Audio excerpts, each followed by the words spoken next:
Hi everyone, this is Greg of Greg's Whiskey Guide, and we're back in English. I'm gonna alternate between English and French videos more and more from now on, because at least for a little time I am starting to cover French whiskies in French, because I've been late on this for a long time. And I've been acquiring some whiskies and by the end of the year, so I will be able now to summarize, let's say, of what I tasted, of course, and the best of the French whiskies. And in order not to let you on the side, of course there will be from time to time summaries of my discoveries in English as well.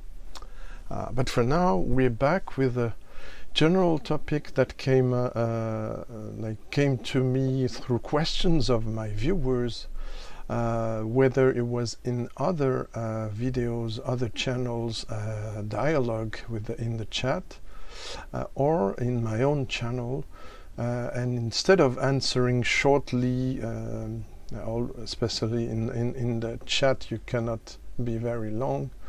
I propose to some of you malt mates, barflies, or whatever, whiskey fans. I don't remember. I'm sorry. The person that started the idea or gave me the idea, but the person will recognize himself or herself.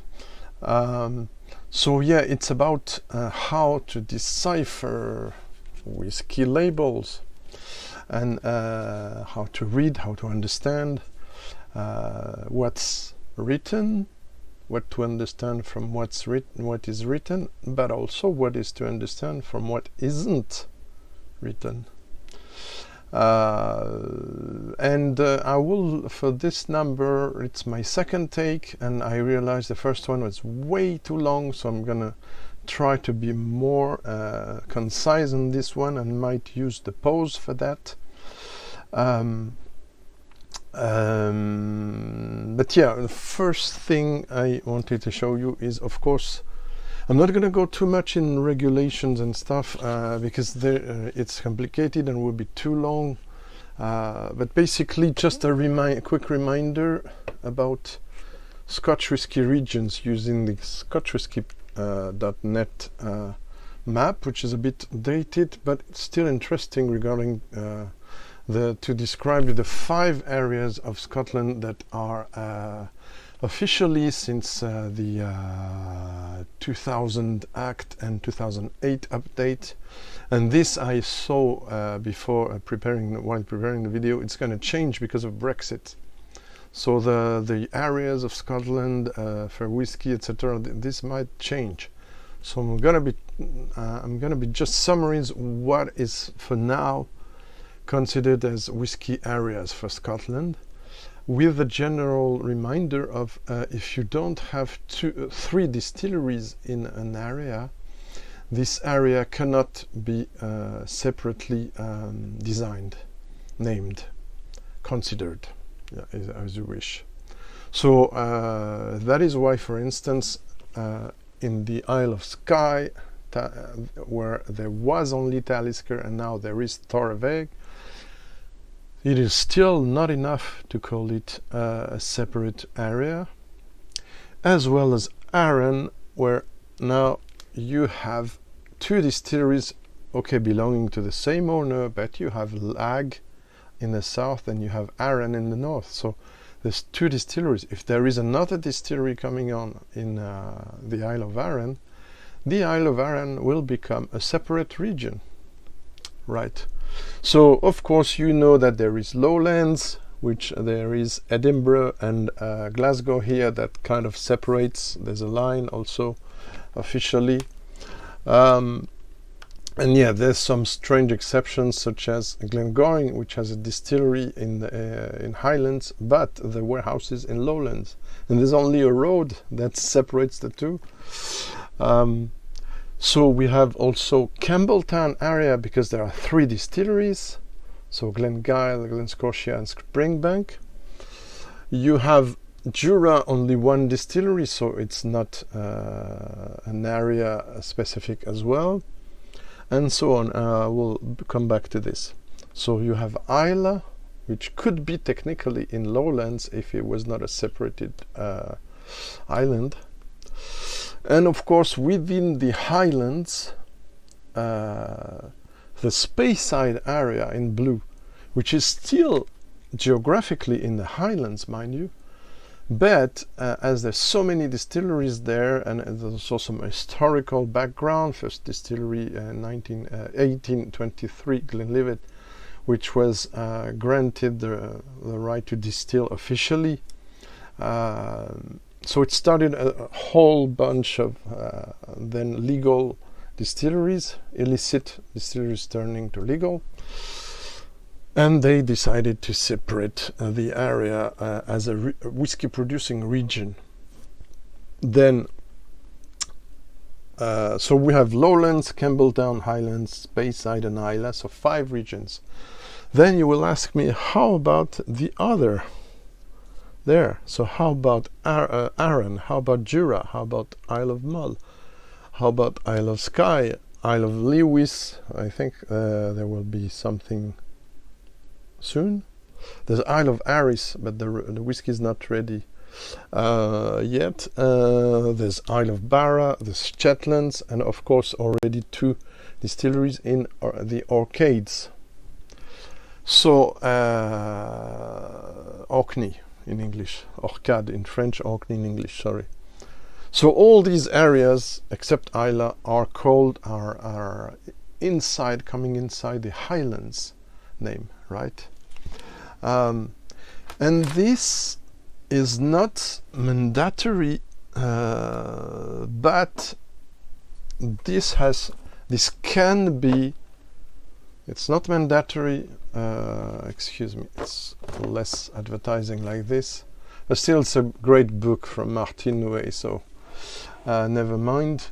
So as you can see here, this whiskey from the Glenrothes distillery states Speyside single malt Scotch whisky, and that's the way things, if they are stated, has to be shown. The area, then the type of whiskey, single malt from malted barley only, and from only single one distillery. Scotch because it's Scotland, whisky because it applies to the conditions to be called a whisky, 40% ABV, under 94.8 maximum ABV, etc., etc. So that's it. That will also lead us to another question, but we'll see that later on about the names. And I'll talk to you also about the Glenrothes because of something else. So to start with the official distillery bottlings, basically, what can I take as an example? The age statement isn't mandatory. As you can see here, the distillery has the latitude not to state the age statement, but if it does, for instance, there,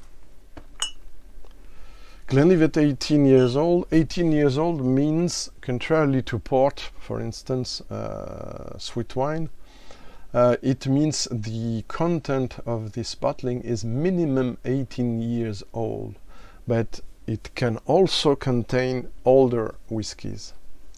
Unfortunately, because of the regulations, and you will see that in another example, SWA regulations and AU regulations, even more than that,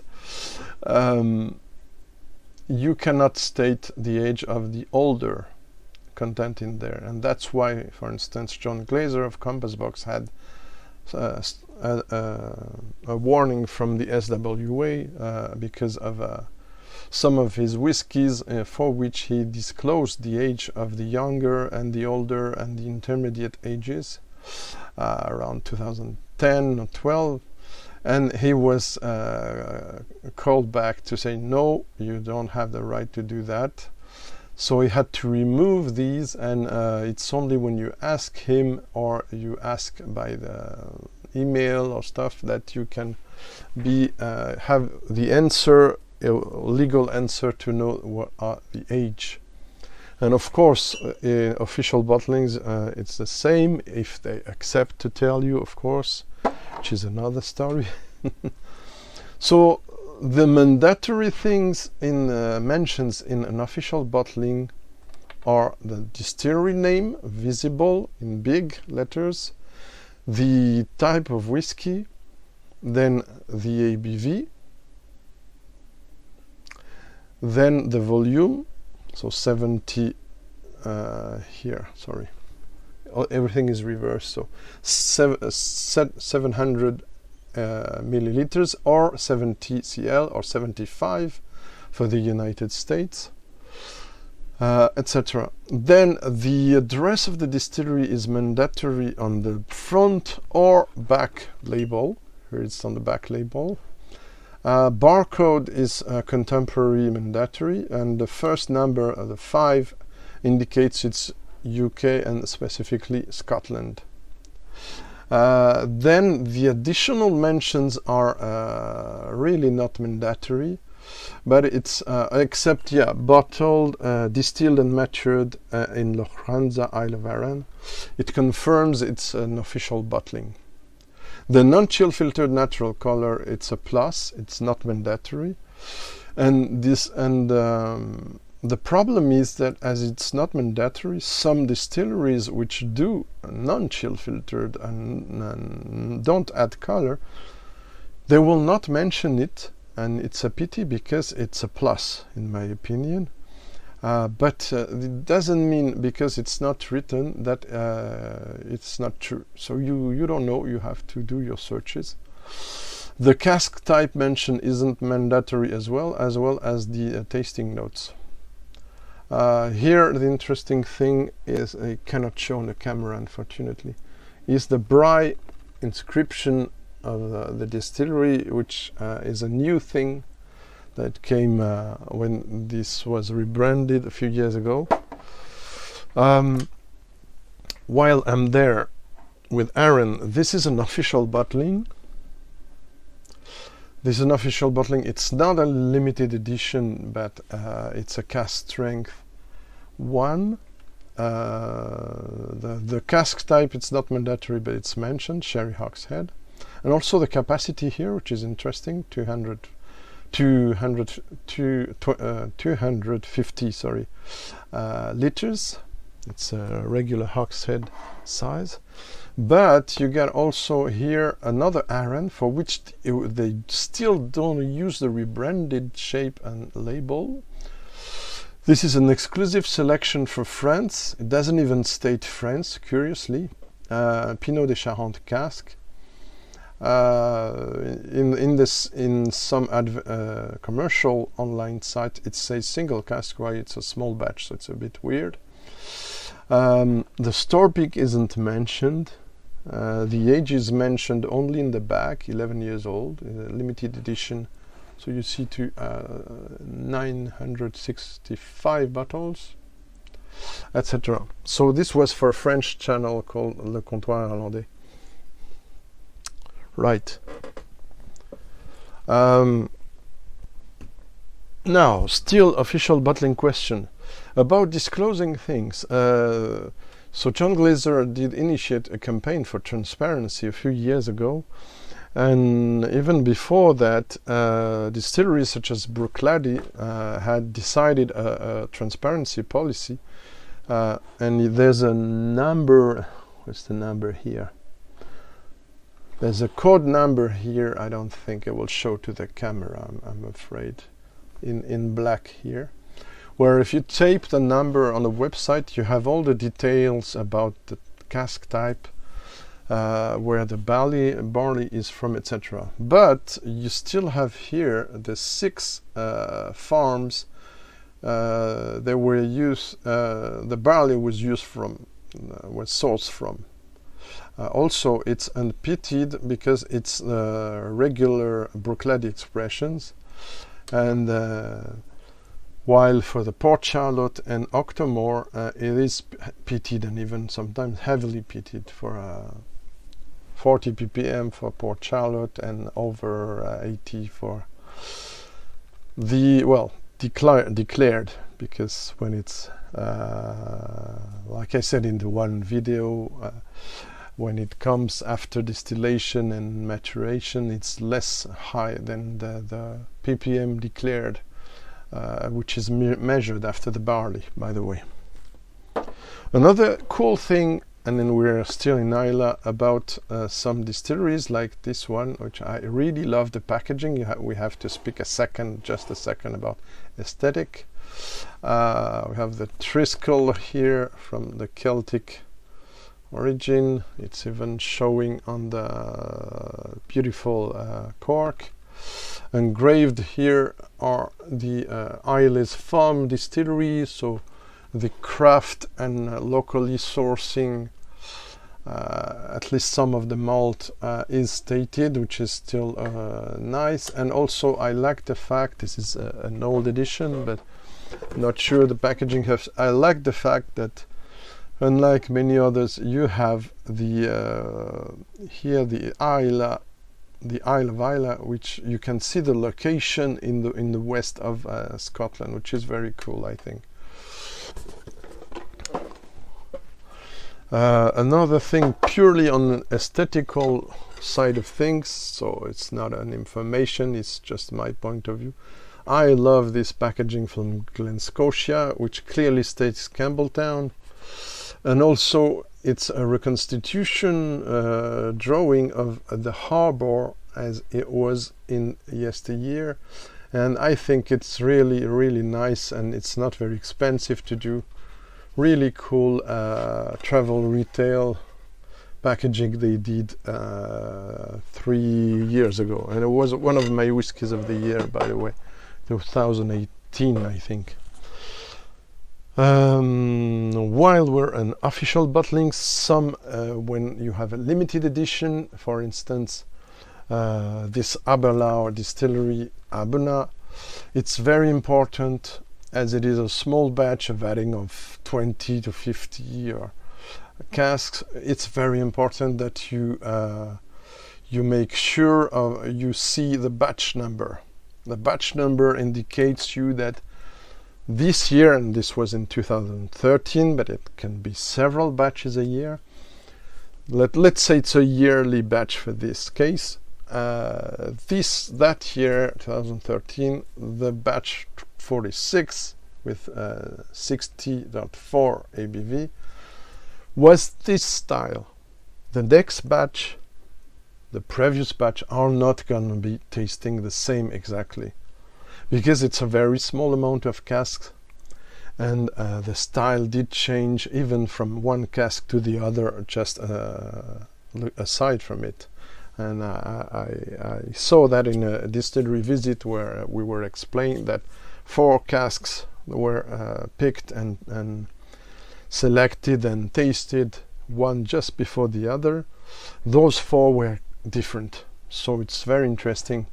So yeah, check out your batch, and if you have an online shop where the batch isn't stated and you absolutely want, you have to call them and you have to make sure it's the good batch, the one you want, that you will select, pick and buy. An interesting thing here, particularity, again, the name of the distillery in official bottlings have to be stated very big, or as big as possible, compared to all the other informations. And there it says, the Devron.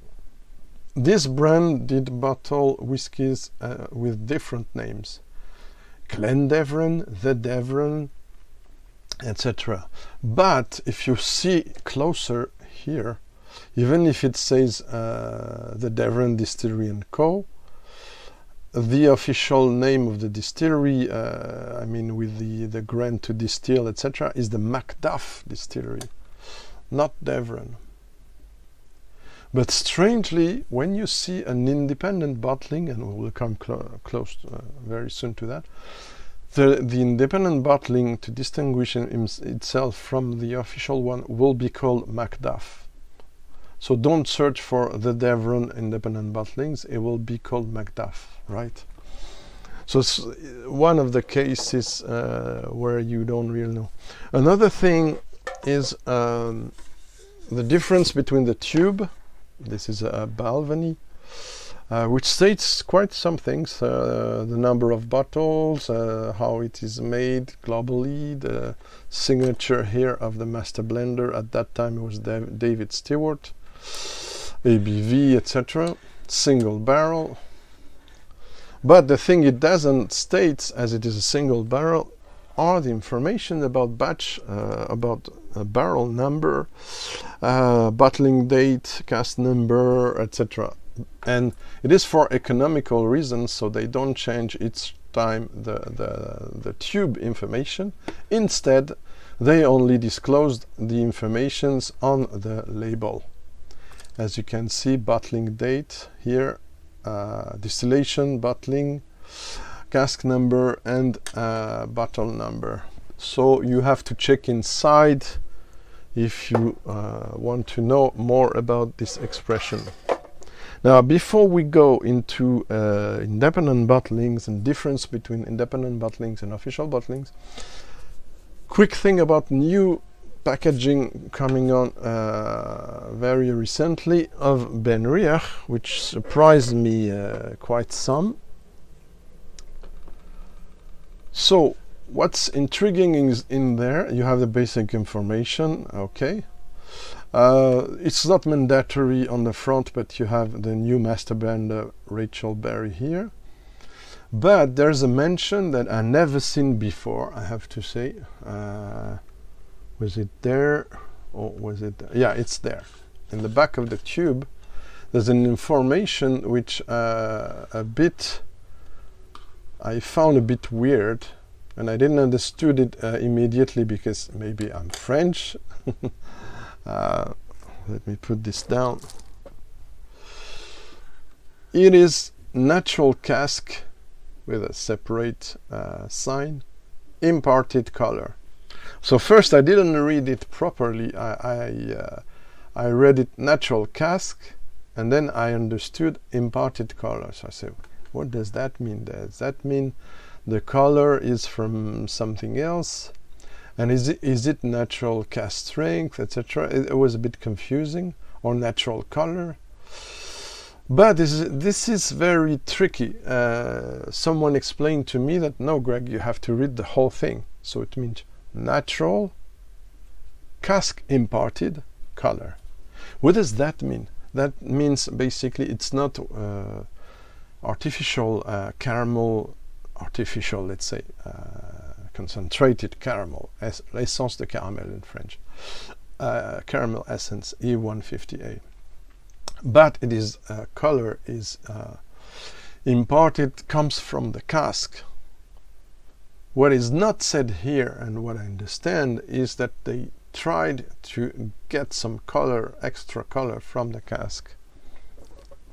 Here is the color once again, by the way, because it's a 10 years old, and the previous 10 years old was clearer. So what does that mean? When you see the cask type involved, Jamaican rum cask, bourbon cask, and virgin oak, and the cask treatment isn't even mentioned, it could mean that the color comes from the virgin oak and probably medium or heavily char. We'll see, I haven't tasted yet. So it gives possibilities to understand things that are not stated on the label. I will tell you more about this when I will taste it, but I thought it was interesting to mention. Now on to independent bottlings. This illustrates excuse me, this illustrates well what is called a store pick, and even now a store pick from an independent bottler. So you see a bit like engraved here. It's not engraved in fact, but because it's some plastic. Gordon MacPhail Reserve. Gordon MacPhail, the name of the independent bottler. Reserve and the drawing under it. All this is part of an independent bottling information. And by regulations and habits, the whole thing here has to be 3 times, we'll see that in other bottlings, bigger than the name of the distillery. Yet still you can see it still clearly visible, which is a bit unusual.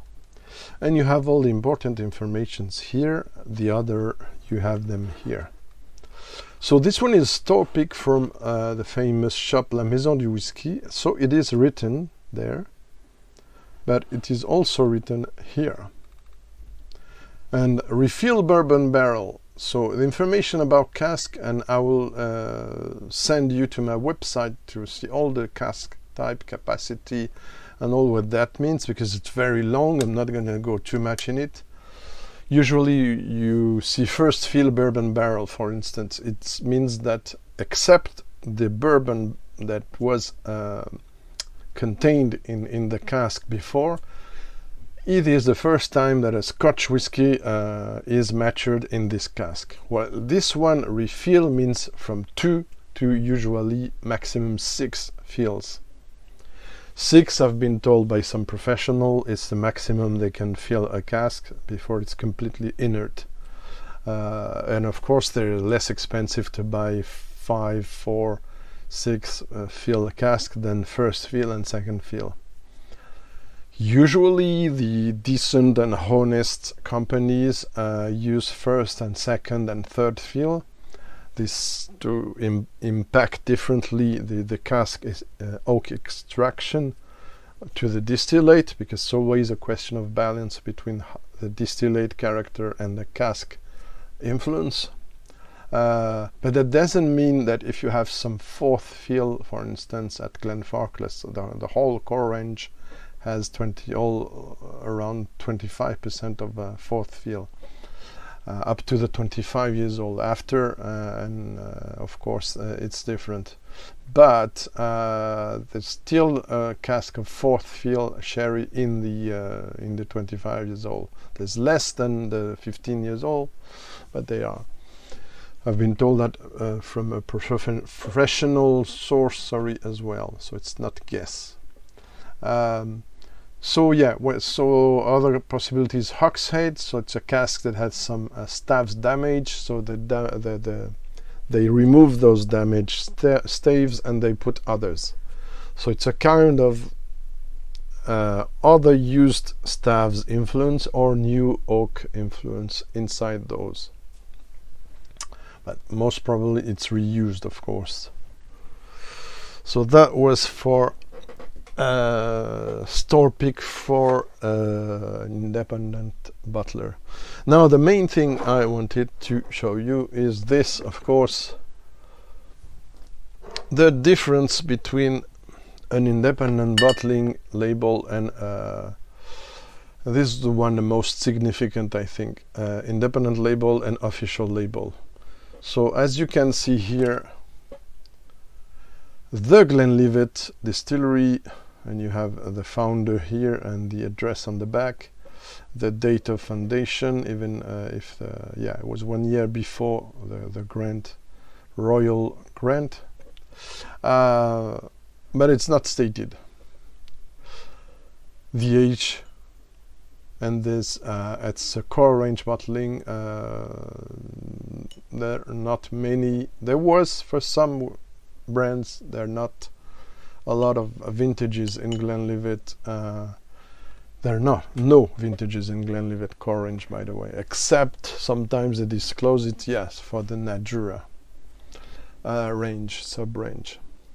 Now, several big differences. First, like I said, the name of the independent bottler or of the range or both has to be disclosed bigger than the name of the distillery. Then, interesting thing about some brands, Macallan the Macallan, the Glenlivet, for instance. When it's an independent bottling, they have to remove the prefix the. So you see the Glenlivet here, the Glenlivet here, and there it's not very visible, Glenlivet. So you know immediately that it is an independent bottling. And you have all the informations here, the Speyside area, the bottling date. So this is 32 years old. So it's bottled in 2010. You have also, it's not very visible, they did change the label a few years after that.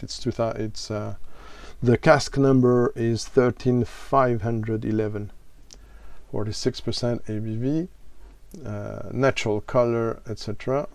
Well, this is not. So big difference here, but we're gonna see others, right?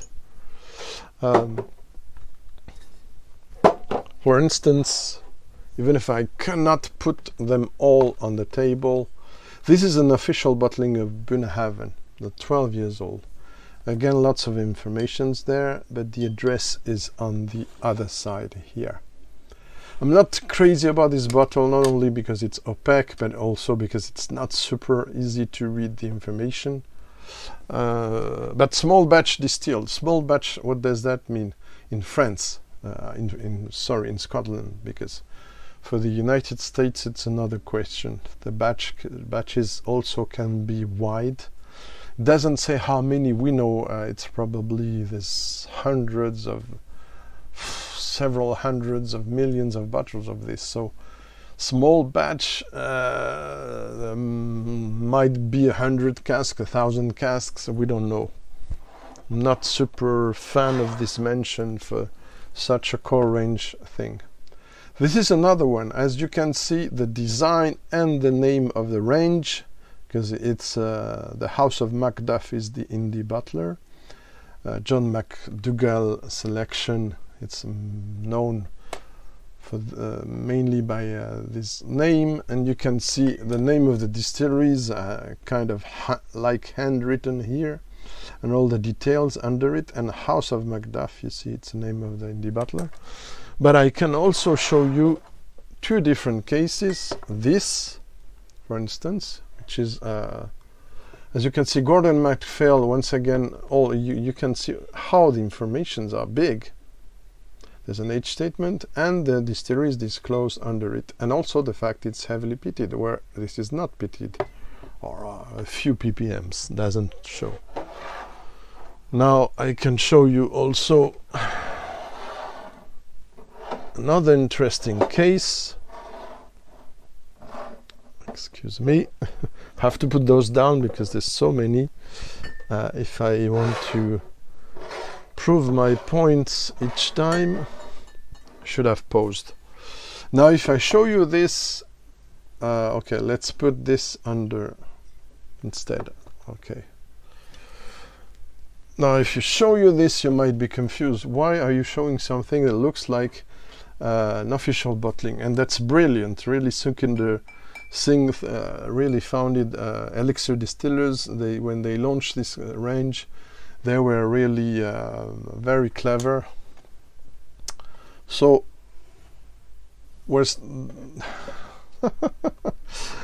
okay, Philip, I'm not important as long as you're still hearing me. So, Port Askeg is something that was invented by Sukhinder Singh to highlight the distilleries of the east coast of Islay. Why Port Askeg? Because Port Askeg is one of the most important harbour after Port Ellen. Port Ellen in the southwest part of the Isle of Islay, and there, Port Askeg, there's only 3 distilleries there. So what does that mean? It's a kind of friendly code to say this is an undisclosed, anonymous, or undisclosed is the official term, Islay distillery. That means that the distillery, they don't have the right to tell people by written inscription or written information, but they can give you verbally, or if you send a private email. And it was while speaking to them that I learned it was a Bunnahabhain, because can be only in this range distilleries from this area. And there are 3 distilleries in this area. Of course, there's a new distillery, Ardnahoe, but it's too young and to be 14 years old. And also, I don't think they sell already because they're just starting their distillate to anyone. But there is Culila and there's Bunnahabhain. And the brand switches regularly from between those two, and I can tell you the 100 proof is usually a Culila, the beautiful 100 proof, while this one is bourbon cask, by the way, is a Bunnahabhain. So this is interesting because it's a bourbon driven Bunnahabhain, while this one is relying more on sherry, not only but more on sherry than this one. Styles are completely different, right? Now, independent bottlings can be with not many informations, but they can also tell you everything right on the tube, and that's what I like with the authentic collection of Cadenhead. Talking about Cadenhead, another interesting thing to mention is the Glenlivet I showed you before was where is it? The first distillery in the Speyside to gain the right to distill whiskey officially after King George IV asked to try the whiskey and loved it so much, he said, I'm gonna grant you the right to distill. All the distilleries around wanted to benefit from this fame, because the Glenlivet fame came up to even to London. So what did they do? They added, and it's forbidden in official label, by the way. They added the suffix Glenlivet to every distillery bottling that was concerning this Speyside area. Oops, in blue.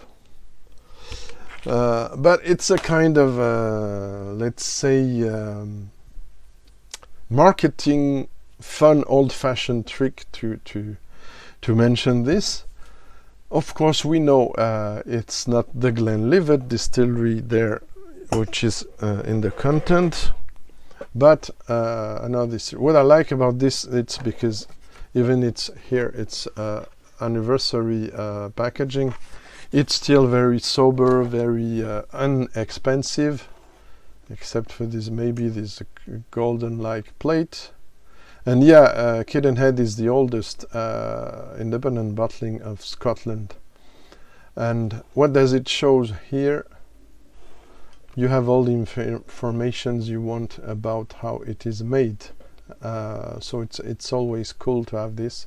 When you don't have back labels, which is the case of some bottles I have, they put a leaflet on the side so you can have the infos. Yeah, got some other things. By the way, I forgot to show you about this Barry Brosnan rod, and you can find this. Let me check, because it's really badly printed. Yeah. So the one here is the Princess of Wales warrant, and the other is the Queen, Her Majesty the Queen. So those two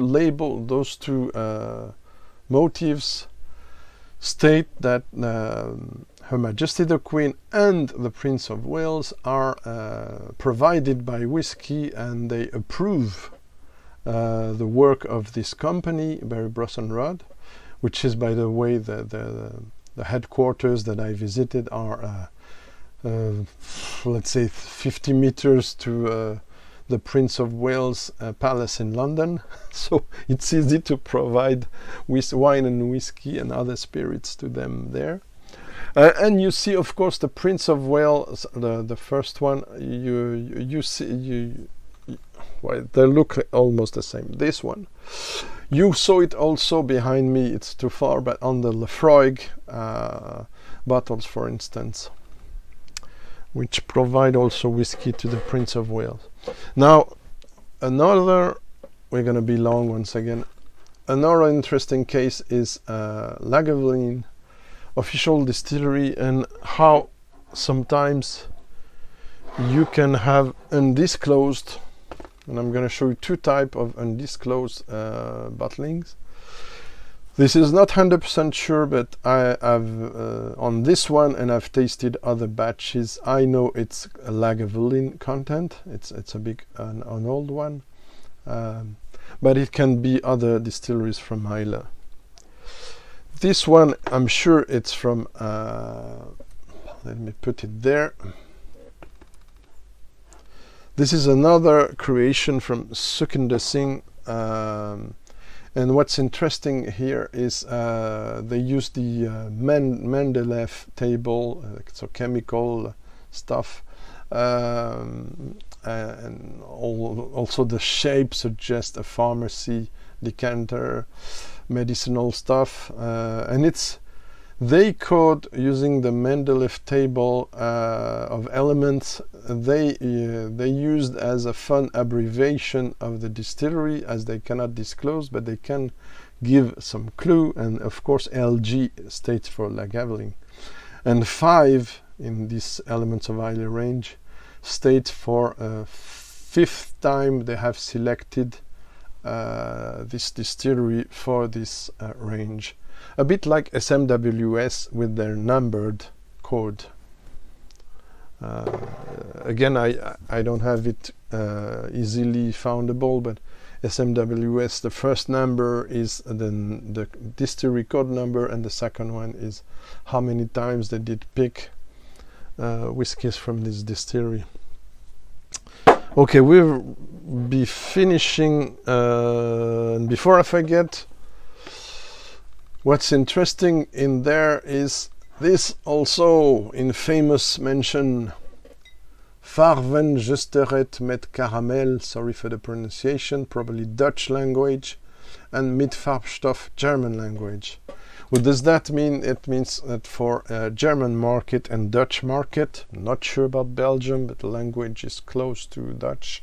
I think Menno, if you know it, I'm interested.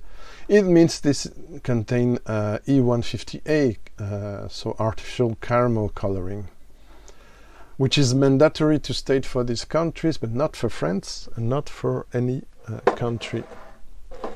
Another interesting example, and I will finish with that, I promise.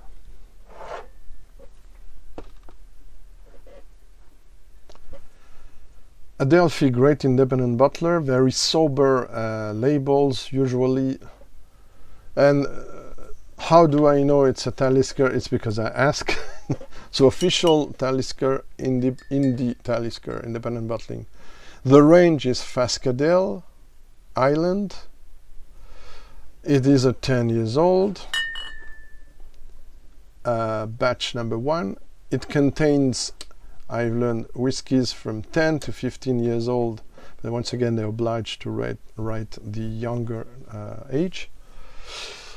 And also what is tricky is I can show you, but we'll gain some time, I can show you another packaging of I have from this range, Fascadel Island, which is not from Highland Talisker, but Highland Park.